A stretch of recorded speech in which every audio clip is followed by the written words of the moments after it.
Hello. Follow-up to the dip. Quick review. But now we're into the discussion/analysis section. If you watched the video I put out yesterday on this, the quick review, I mentioned how I just kind of blew through this book and took 3 pages of notes along the way, and which I was wrong. I took 5 pages. I didn't realize that. It was about a 2-hour read for me, all things considered. There it is. It's a pretty thin book, right? It's not a lot of pages. I think I said it was something around like 85-ish pages. All things considered, even a couple pictures and stuff in there breaking it up. So, and a couple empty pages, weirdly. There's no chapters, there's no table of contents. He just kind of goes through talking about it. But the very fast summary, if you didn't watch that video yesterday, is this book is essentially about when to quit an endeavor and how to know when to quit and when to keep going. And that is defined by the dip, but it's kind of 3 characteristics that could define that. The dip is one of them, which is usually assigned to continue potentially, or at least it's the closest sign to continue of the 3. The other is the cul-de-sac, which is essentially a dead end, which you're making progress towards something, but there's a clear wall that's going to hit. An example of that is the print media side of news, so newspapers, that this is not going to be a thing. If you're delivering newspapers still, that is a cul-de-sac dead end. You might still be able to keep moving, but the more time that you spend in that industry, you might get promoted in the industry, you might even get some raises, but overall, the more time you spend in that industry, the less time you are spending in a career field that is growing, and the less time you're spending building a skill set that's useful. So if you're building skills specifically towards newspaper, it's going to help that, but the actual career route is a dead end. So, and the other aspect is the cliff, which is something that looks like it's going well. So this is why we look ahead when we're starting any endeavor or continuing one. And the example he uses is smoking cigarettes, where it's not so much an endeavor, but it is a good example where there's eventually a drop off. It's just not good for you. And you'll either quit, and the longer you're in, often the harder it is to quit, or you'll have a health issue, heart attack, lung cancer, emphysema, things like that. And the cliff will hit you before you've decided. You'll just kind of fall off. So the concept of the dip is, and if you've looked into kind of like learning curves, you can understand this. Most people will drop off a hobby the moment it gets hard, and or people who don't like to experience difficult things, they drop off an interest right when it starts to get difficult, and this becomes a serial issue constantly, and that's actually really problematic for making any progress in life, professionally or personally. So, and actually, I mean, the front cover of the book shows it. You see the little guy. He started over here. We'll assume this was maybe here, or even if it does start right there. You have a little bit of an improvement. Feels good. You're like, I'm learning the skill. I'm learning what to do. Let's take weightlifting for example. I'm at the gym every week. I'm coming in. I'm lifting heavier than I did the week before every single week. I'm actually seeing some muscle growth. I'm seeing some weight loss. This is awesome. And eventually, you'll hit a point where you don't necessarily lose results, but it just gets harder. So this dip isn't about results. It's about a combination of that and efforts put into something. So this is more understandable as a difficult period. So let's say even a full year of weightlifting, it's like, wow, this is great. And then you dip down. And you have to ask yourself a question. Do I want to be content with where I've gotten? Or do I want to push through and hit this ultimate top goal? Another perhaps better example than that is you think about a musician, someone gets into guitar, and you start to feel good quickly. Like you can start to do some chord shapes with your hand, and you can maybe learn a couple scales, and you've looked up a song, or you can play Smoke on the Water now, and you're feeling really great. And then you start to hit this lull where you're like, oh, there's actually a lot of theory that goes into music. Oh, there's actually a lot of technique. Oh, I didn't realize when I actually slow myself down and listen to myself, there's a lot of, maybe ringing noises or crunch sounds with my playing. Like I'm not actually hitting the notes perfectly and my chords aren't quite as full. And there's these little micro things that are off, and it sounds fine, but it's not quite good. And people will decide, in order for me to get better, it requires a lot of work. And then they quit the hobby, or they just hang out down here in what he would call in the book mediocrity or average. And he's pretty severe. He says this area is for losers, to be blunt. um, but not in a you should be ashamed of yourself, but in a why would you pick up a habit or an activity if your goal is to give up and hang out in this dip area? Why would you even try? Because you know you're mediocre at it. And sometimes it's fine. You can just say, I like it. Same with us, like you're playing video games, stuff like that. I'm not trying to be ranked number one. I'm just having fun. Fine. That's not really what this book's about. But the idea there of like, oh, I want to be good at something or I want to make a career in something. He's making a strong point of if you're not ready to power through that dip point and jump up, don't start. And he's actually very strong on if your goal isn't to be the best in the world, don't even start at all. Because there's probably something that you really do have a heart or passion for and that you don't mind working hard to be the best at. And that when you find these mediocre things, they actually steal your attention and time from these things that you could be the best at. So if you're doing 10 things at a mediocre level and you're not loving them, but there's one thing that you really like, but you're doing all this other stuff and it's a waste of time, you should drop those other 9 things and put all that energy into this one thing that you're willing to power through.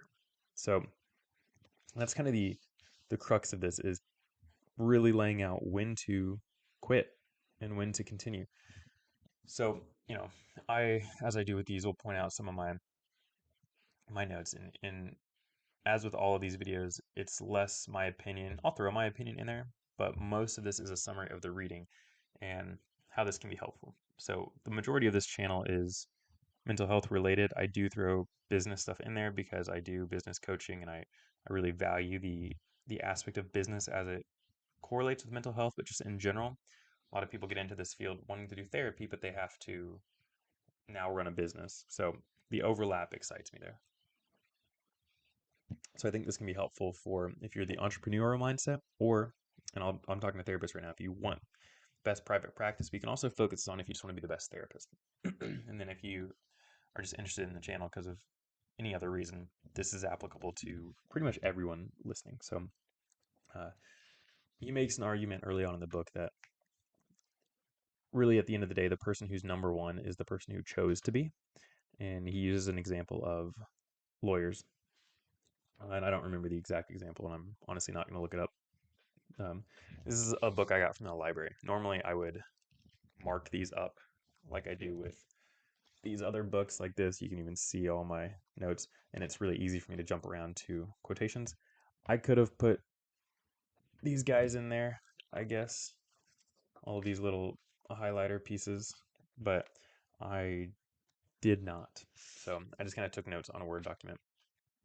So my summary of what he said is essentially out of a pool of 100,000 people, the winner is simply the one who wanted it more and at an all cost level. So it's not settling for less, it's settling for the best, which at that point isn't really settling, is it? So the lawyer example, though, more or less is saying the talented people who get into these good law firms are just that. They are talented. But the people who get into the best ones and eventually become, partners or make it to being a senator or on the Supreme Court, they are the people who are going to put in the most effort. And I think there is argument. We've all heard this, and I think if you're into the mental health field, you understand we don't really choose our obstacles, and there are things that make it more or less likely for people to succeed. But at the end of the day, it is putting everything you have into that number one spot is kind of the idea there. And yes, certain advantages get you there, but someone born in a very, very good situation that doesn't apply themselves is not going to get as far as someone born in an awful situation who does. Is kind of more the idea that I think is being leaned into there. So there's a quote that I like, and I don't know who it's attributed to, and I've actually heard lots of people say it, but this idea that you can do anything you want, just not everything you want. And the importance of picking what you do matters quite a bit. So when picking a hobby or career or direction, picking the thing that you have already decided you want to be the best in the world at that thing. And that's going to be a huge driving factor. And he references Zipf's law, Z-I-P-F, Zipf's law, which I did some of my own research on, and there's some criticism towards it, but the general idea here, and you can see it play out in statistics, and he uses examples, is that typically the number one place on anything, so his example is ice cream flavor in terms of ice cream sales. He uses a couple examples. That's the first one. The number one is usually way above number two. So some people might think it's often a close race for things. It rarely is. Typically, the person who leads an industry or leads a thing is so far ahead that even the second place person knows they have no shot at it. And that's kind of his idea and that's his idea of the dip, is this dip of excellence and success. And that one goal of someone who wants to be number one is they should, through their own success, create a bigger dip for people trying, where they would look at that and say, I'm not even going to attempt it, is kind of the idea. And this can get more and more nuanced out. So, like for me, if I said, my goal is to be the greatest therapist in the world, okay, start working at that. But there might be metrics that I can't reach. So a better example might be, I want to have the most successful. I want to have the biggest gym chain in the world. Like your Planet Fitness and Gold's Gyms and Anytime Fitness, stuff like that. And you look around, and your limiting factor is resources. I don't have money. I don't have staff, and so there's no chance of me growing. And I don't have funding. And so that actually is going to be a limiting factor. And so what you're to do in those situations is pay attention to your limiting factors and readjust your best in the world mentality to a microcosm within that. So instead of wanting to have the best gym in the world, you look around and say, I want to have the best gym in my city that focuses on, you name it. So it might be personal training. It might be, I want to have the best swimming facilities. You just kind of pick a thing and you start with that. And then maybe you can dominate that local market where, in conversation, there's some people in your city and they're like, hey, I really want to get into swimming. And maybe they're talking to a swimmer and they're like, oh, obviously go to this gym. That's what you want. You want it to be the obviously go here. Because if you want that specific thing, you should go here. And his examples I like is when you're a tourist and you're traveling, and let's say you get to your hotel or you're looking at TripAdvisor and things like that. So I'll use the hotel example. You ask the front attendant, hey, what's the best place in town to eat? You don't ask what's a good place. You're like, I'm here for a couple days or a week or two. I want the experience. And you're not going to go typically to the odd one out kind of thing. You want the best version of that. Or you have a life threatening health issue and you need surgery. Your first question is often going to be, who is the best at this? And you might even say, who's the best in the world? Again, this is where resources will limit that for people, but we're always looking at the best possible option. So, um, I've seen this with people reaching out for therapy. Often a limiting factor is finances. So they might start with, hey, I need this specialty and I need this and this and this. And then they tell me the budget. And sometimes this is through email and I'm helping them get connected. And usually a big clarifying factor that I have to give most people is, if you're asking for specialty, $50 will not get you access to them. Plain and simple, because they've spent a ton of time and money on that specialty. Now, they might then say, well, what's the next best? So you're taking in all the factors of, for my money, what's the best? And there's going to be an answer to that. There's a different answer for who is the best $50 therapist versus the best in general. Now, the best in general is going to be better than that $50 person.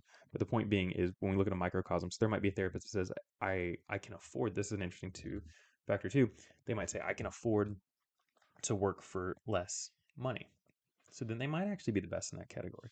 So there's a lot of factors here, but the point being is, if you look at people as a marketplace, we want the best. People typically want the best, and they want the best in the whole world. And the world is subjective to their experience, right?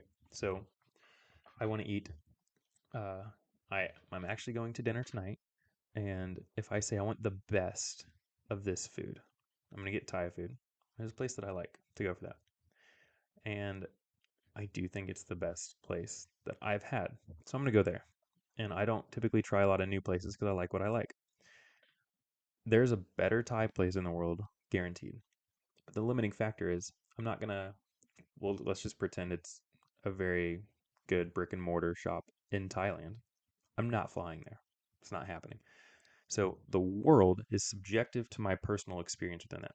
So when I'm saying I want the best I can get right now, it's within, we're talking within a maximum of 30 minutes of a drive for me. And even that, I'm losing interest. Versus this YouTube channel, for instance, I do all the editing on this, which is almost nothing. If you've watched these, I don't have cuts. I don't take the time for it. I think a good editor would be fantastic. When I get to that point, and I've had conversations with people, when I pull the trigger, what do I want? Do I want mediocre or do I want the best? For me, I want the best. I want the best editor. I want to look at other YouTube channels and say, that editing is fantastic. I want that person. I want the best person in the world at that thing. My limiting factor, having not done the research in it, is probably going to be money. Can I throw the money at them? So I'm hoping this is painting a picture um, for that editor who's the best at that. They probably want to be the best at it, and they're proving it through their actions that they're the best. So, and that comes through overcoming the dip because there's hundreds of thousands of people who do editing, and probably millions because a lot of YouTubers are pseudo editors themselves and could actually probably be paid to edit other people's videos because they just have to learn.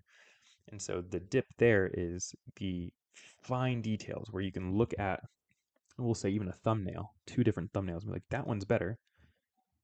I can't tell you why that one's like, it's so micro nuanced. It's because that person's really freaking good at their job and they see those micro nuances there.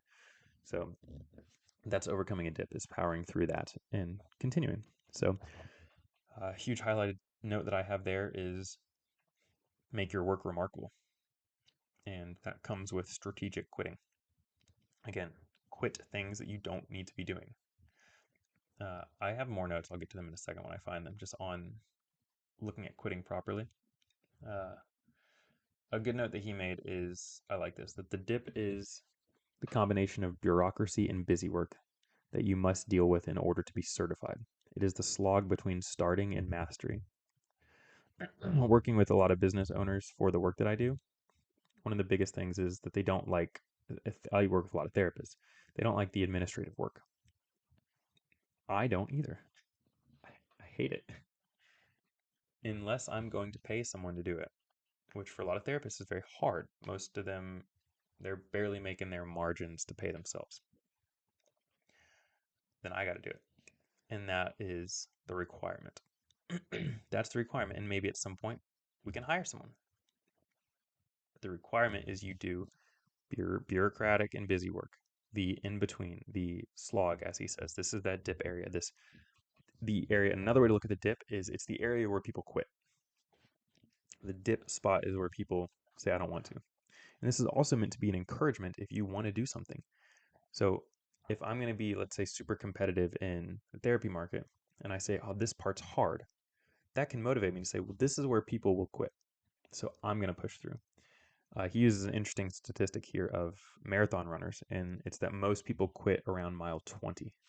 And I'll come through and see if I can find that.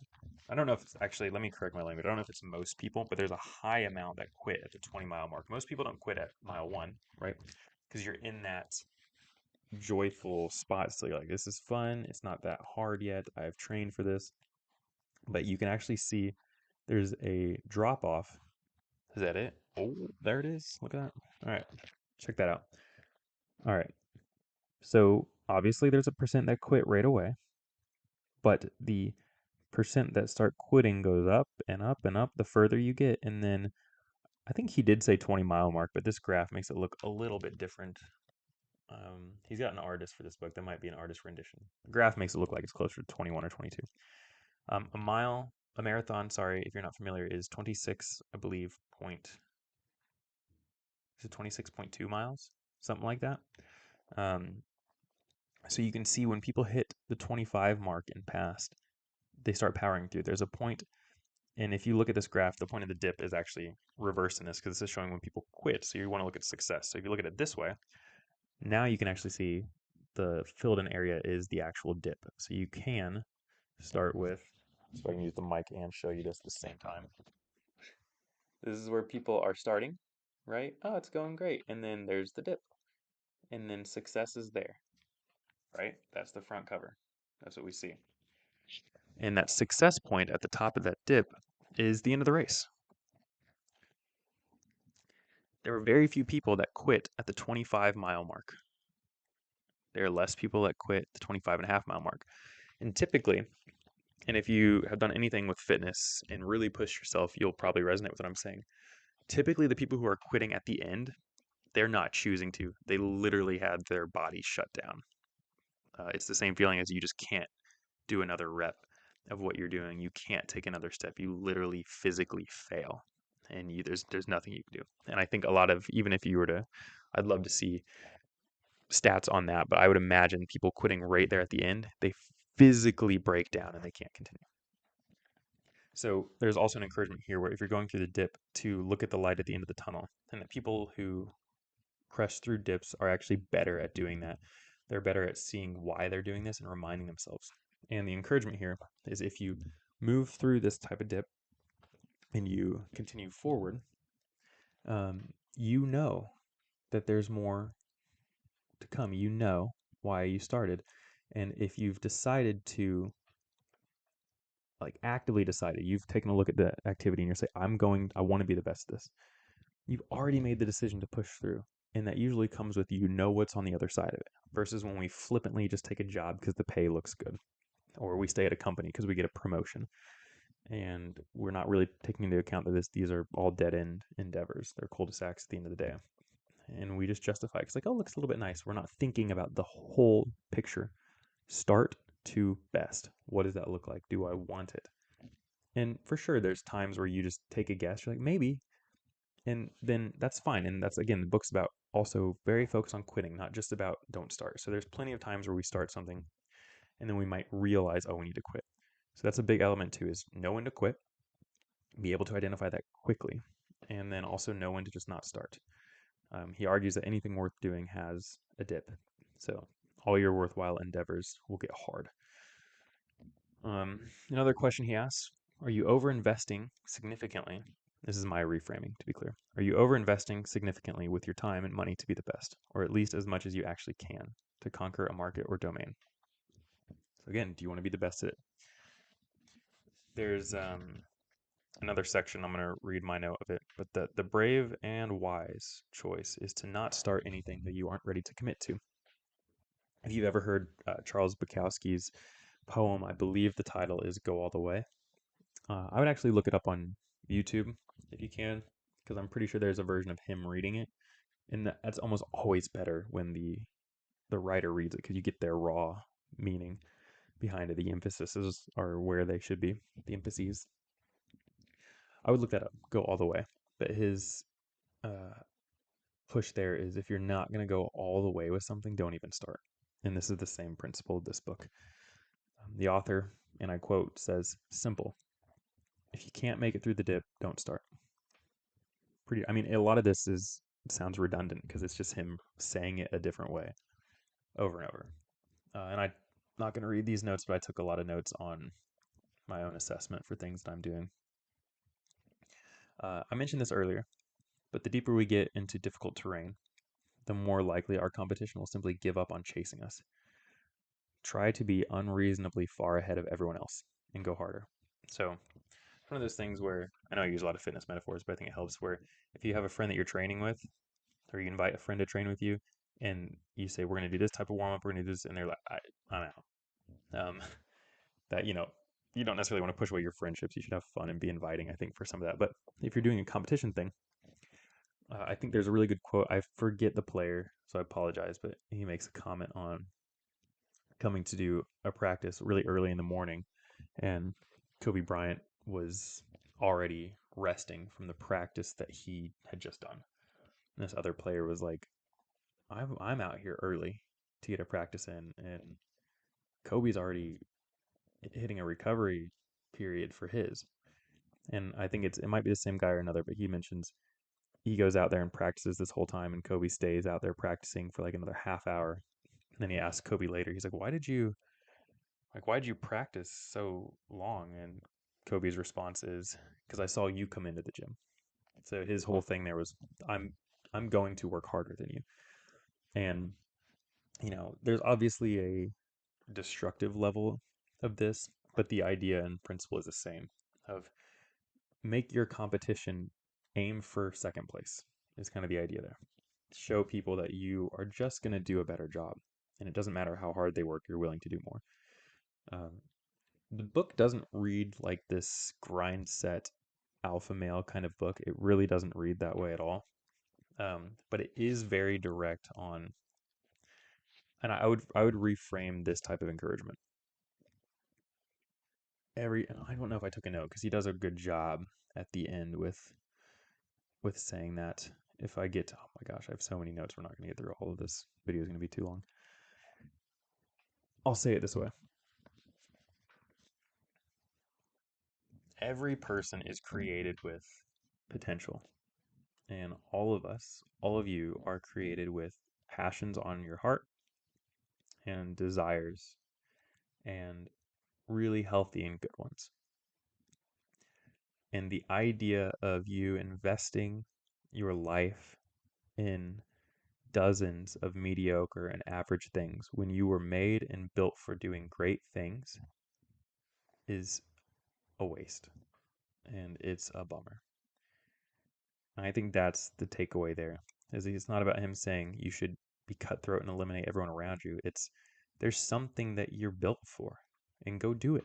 And stop doing these things that steal that potential from you, that distract you and give you a short-term high and say, "See, we're getting good at it for a minute," and then you just jump to the next one. Find these things that you're made to do and go do them with all your heart. That's more the encouragement there. And this is not, oh, I don't spend time with my family. No, if you're going to choose to get married, all in, be the best spouse that's ever existed. I joke with my wife that, and other people, that my goal is that when we're out and about, that um, other boyfriends and husbands would see me and feel like they have to step their game up, or that girlfriends would see how I'm treating my wife and be like, oh, I don't want to be with my boyfriend anymore. It's that not trying to destroy relationships kind of thing, but this mindset of like, I want to set a standard for how a man should be present in a relationship. And like, so this doesn't have to be like, oh, this is just my work life. This is what, no, this is how you live your life and choose what you're doing or not. And this, you can use um, this same approach, this same book on helping you figure out if you should keep dating someone or if you should move on to the next person, if you should stay in friendships or not. Is this a dead end or is this a dip? Like, are we just having like a rough period that we're working through because this is valuable, or are are we just not mixing and this isn't going to work and I need to back out quickly? So you can apply this to relational things because I don't think this is a book that just says, hey, devote your whole life to stuff and you're going to destroy your relationships along the way. That's not what this is at all. It's everything you're doing, making the decision to be all in, or why are you doing it? So, um, yeah, there's a lot of good little nuggets in here. So, I do think people should read this. It's a really quick read, and you can get a lot from it. Um, yeah, a lot of this feels redundant, which isn't bad. Sometimes it's good to hear a message over and over as I look with my notes. Ooh, one thing I liked is he did say to never cope with something, but instead quit it to free you up for excellence elsewhere. So if you're feeling like you're just kind of coping with or dealing with something, that should be a clear sign that it's not worth your time. It should be I'm excited to do this thing. It's not the same as pushing through like a hard element of something. You don't look. You need to recognize again. This is why we're practicing. Is this a dip period or is this a cul-de-sac dead end cliff kind of thing? But if you feel like you're just constantly coping with it, this is why we look ahead. And he does list a bunch of questions at the end of the book um, to help with this. Is this a dip, cliff, or cul-de-sac? If it's a cul-de-sac, how can I change it into a dip? Is my persistence going to pay off in the long run? Am I engaged with just one person or organization? Or do my actions in this situation spill over into the entire marketplace? When should I quit? I need to decide now, not when I'm in the middle of it and not when part of me is begging to quit. That uh, that fourth question, I'm going to move back one. Am I engaged with just one person or organization, or do my actions in this situation spill over into the entire marketplace? This was important to note for anyone who's in business. For if you're trying to sell to one person or one company, and you're persistent, you're like, I'm going to do all of it. They are autonomous, and there's a limit to that persistence where you actually will get diminishing returns. There's a point where maybe asking a couple times can be helpful, and then it'll peak and get worse. And if they say no, it's a no, and you're done. So this is also why it's important, in his words, and I would agree with this too, to make sure that you are always pushing towards a market, not a person or an organization. The market might be a bunch of persons or a bunch of organizations. Like a gym, you're trying to get a lot of people in. If that person says no, it's fine. There's another person. I'll go ask them. If that company says no, it's fine. There's another company. So push towards market. That's why that question's there. The when should I quit? I need to decide now, not when I'm in the middle of it. This is a exercise he asked the reader to do earlier, which is to very clearly write when you are going to quit something, or like what conditions would allow quitting, and then at what point would you quit. So for me, like I wrote it down with my businesses. This is what would tell me that I'm going the wrong direction and when I need to quit. And then the timeline for that was, I told myself, like, if I can't see clear recovery bounce back within 6 months, then exit plan would be necessary. And clear recovery does not mean we're back, but over a 6 month period of focusing on the problem, is there any clear indication that we're recovering? If I quit this task, will it increase my ability to get through the dip on something more important? So if you have two areas that you're struggling to get through and you quit one, will that energy be able to be refocused back to push through this other dip? If I'm going to quit anyway, is there something dramatic I can do instead that might change the game? So the idea there is, if you're already planning to quit, you recognize, you're like, that's it. Like there's the writing on the wall, it's done. Then the question is, all right, well, I'm going downhill anyway. Is there anything I can do to go out with a bang that might reignite the business? It'll either end me where I'm already going to end, or it'll just explode the business up. So it's a bit of a Hail Mary question. Should I really be calling on some major client? Should I really be trying to get on a major platform? Yeah, he didn't elaborate much on this one, so I'm actually still thinking about what that question means specifically. What chance does this project have to be the best in the world? So are you making a product that actually can compete with the best in the world? This is what I said earlier. Are you trying to be the best gym in the world when you don't have resources? Bring it down a little bit. Are you trying to be the best, online shopping store like Amazon? Do you have the resources for it? You might need to aim for, I want to be the best, retailer, online retailer of this specific product, and then you can decide if you can expand. But every decision you make, you should be able to say, yes, my idea does have the potential to be the best in the world if I put the energy to. And if you can't say that, then narrow it in a little bit more, or get rid of it. Who decides what best is? That's important, what you're framing that idea on. Can we make the world smaller? That's what I said before. Can you just shrink into a microcosm of, can I pull my product back into a smaller thing, smaller market? Is doing nothing better than planning on quitting and then doing something great? So I think that wording is a little bit interesting. Is doing nothing better than planning on quitting and then doing something great? So the idea there is, if we're going to, goes back to a question you asked earlier, if you're going to plan on quitting anyway, then why don't you plan to quit, but after you try some big implementation? And lastly, are you avoiding the remarkable as a way of quitting without quitting? That's staying in mediocrity. It's like, well, I'm still doing okay. I'm in this lull. It's hard, but I manage.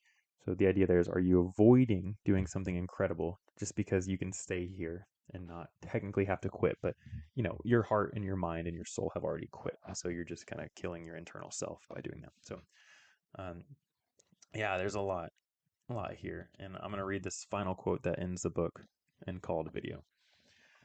He says, "All our successes are the same, all our failures too.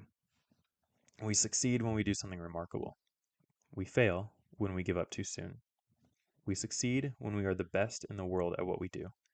We fail when we get distracted by tasks we don't have the guts to quit." So as that. Pick the book up, take a read. It's good. I enjoyed it a lot. Um, as you know, watching these, if you're interested in therapy, reach out to me. This is a extra point because this big book is on business too. I do a ton of business coaching as well for small businesses, I should say, remarkably small businesses. So if that's of interest too, reach out. I'll help you out, get connected, and yeah, enjoy the book if you pick it up. And if you've read it or have any thoughts on anything we're talking about here, throw it in the comments and let's have a conversation. See ya.